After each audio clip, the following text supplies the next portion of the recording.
In this video, I will show you my city, Rio de Janeiro. Come with me to see a city that captures the essence of Brazil, a city that fuses European and African culture. Come with me to see how those living in the favelas view the streets below. Along the way, we'll visit Brazil's most popular football club, and we'll discover the strict traditions governing the seemingly bacchanalian chaos of Carnival.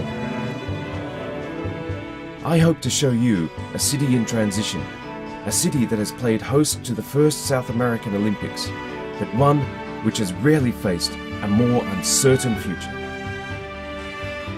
When I arrived in Brazil in 2011, it was Rio that instantly won me over. There are few flights more dramatic than landing at Rio's domestic airport, Santos Dumont.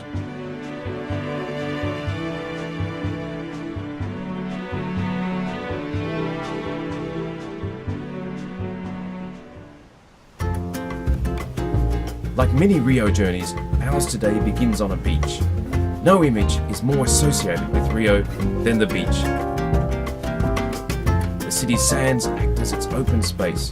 The beach is also a great social leveller, bringing rich and poor together.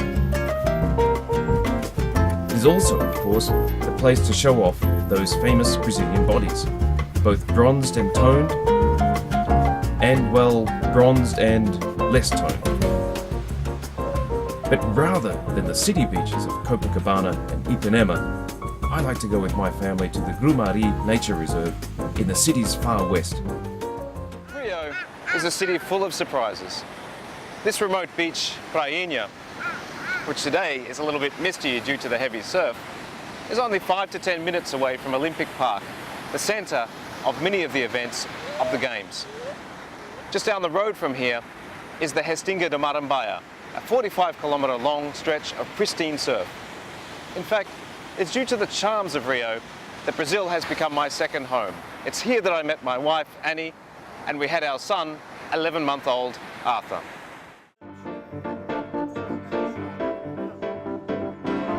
But the first thing, after the stunning natural scenery that many gringos notice, are Rio's favelas or slums, climbing the steep mountains. Reporting in the favelas has been an important part of my work here. These communities have got a bad name for drug and violence problems from the media and films, but how accurate is this impression? To find out, we call on Simone Pereira, who runs a hostel in Cantagalo, a favela that overlooks the most elite neighborhoods of the city. Nasci aqui, o meu pai nasceu aqui, a minha mãe nasceu aqui, a minha avó nasceu aqui.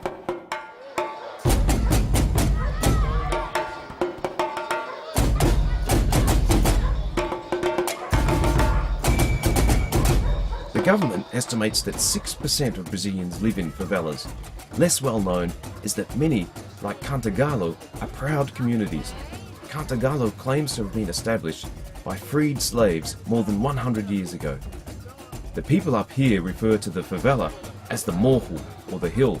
The affluent neighbourhoods below are the rua, or the street. Up here there is safety and life. The kids can play outside. Down there is fear. Lá na rua é uma coisa morta. Você acredita que o meu pessoal estrangeiro chega aqui e fala: como pode? Na rua ninguém fala comigo. E aqui vem o hello my friend, né? Simone says a community policing program installed ahead of the Olympics some years ago helped improve life in the favela initially, but the promised aid for sewage projects and social problems never came. Clearly, the favelas suffer from poverty and crime. You should not romanticize life in them. But if there is one thing that strikes me whenever I visit them, it is how normal they seem. If it is warmth and humanity you are seeking, the hill wins any time over the street. Yet, if there is one important element connecting the poor in places like Cantagalo to the street below, it is football.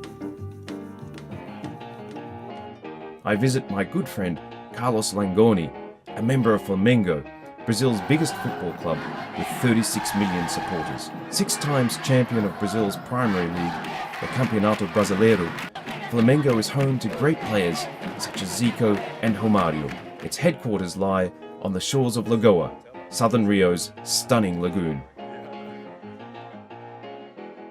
Brazilian football is a good example of the Brazilian paradox. At the same time, you have the natural talents, you have the fantastic players that play all over the world. And Brazil was 5 times world champion. At the same time, you have a tremendous disorganization, a tremendous lack of leadership. And that goes from the roots of the clubs up to the federations and the confederations. So again, this is under transformation. Carlos believes that not only football is changing, but also Brazil's economy and its political scene, battered by a deep recession, corruption scandals, and the impeachment of left-wing President Dilma Rousseff. Latin America's biggest economy seems to be hitting the bottom.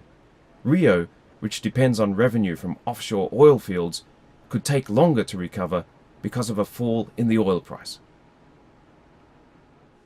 We are in a typical transition from a very deep and prolonged recession towards a very still uncertain, but it looks like a gradual and slow recovery.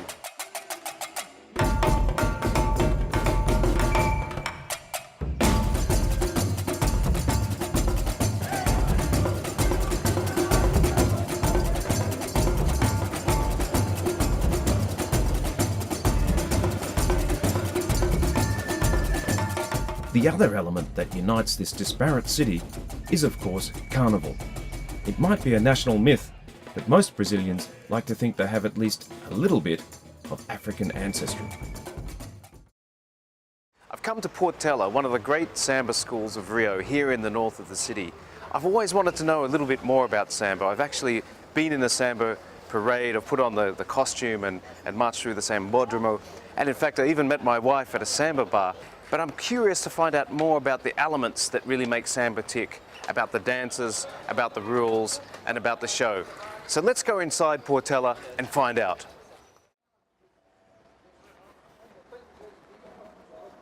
In Portela today, we are greeted by the school's president, Marcos Vieira de Silva, a burly former military police officer.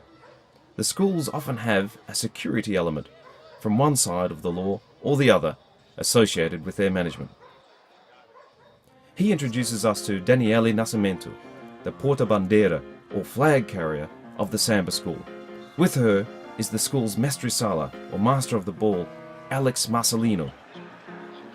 While foreigners tend to focus on the queen of the battery, this couple are the royalty of a samba school. They are the custodians of its flag, which they regard with as much reverence as an army would its standard. A minha mãe, a porta-bandeira, ela é dos ícones da nossa arte, Vilma Nascimento. Ela é muito considerada, conceituada. Então, desde pequenininha, eu via minha mãe dançando e tinha vontade de ser porta-bandeira.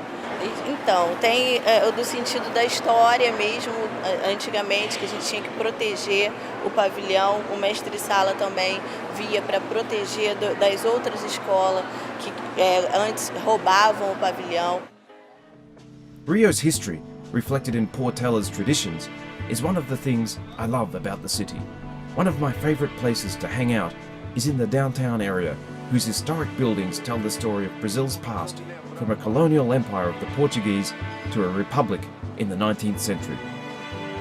The jewel of the centre of the city is the Confeitaria Colombo, a Belle Époque-era cafe said to be one of the few of its kind surviving in the world. Until the 1950s, when Brazil's capital moved from Rio to Brasília, all of the most important conversations happened here. Quando o Rio de Janeiro, a capital federal, mudou para Brasília, ela começou a experimentar período de decadência. Today, Confeitaria Colombo is thriving thanks to Roberto. He is restoring the facade much as the city government has done to Rio through the Olympics. Rio needs much more than a facelift to solve its deeper social problems, like those represented by the divisions between the hill and the street. Faced with such complicated questions, I'm going to do what residents of Rio do in such situations, rich and poor. I'm going to go down to the beach and have a caipirinha. A caipirinha is made by chopping a lime and putting it in a glass or shaker with shovel loads of sugar. Next comes about 50 millilitres of cachaça, the sugarcane spirit. So that's how you make a caipirinha, one of the world's most beach-friendly, delicious, and I have to say, lethal drinks. As the effects of the caipirinha wear off, I'm left to think about what the future holds for Rio. Once the city recovers from the hangover after the Olympics, its search for a new identity will continue. For centuries, the capital of Latin America's biggest country, it suffered an identity crisis when Brasilia came into being. Today, it is rebranding itself as a centre for major events. But whatever it becomes, it will always be a city of contrasts, whether between mountain and sea, or favela and luxury condominium. And therein lies what is fascinating about Rio, and why I think of it as my city. Joe Leahy for the Financial Times, Rio de Janeiro.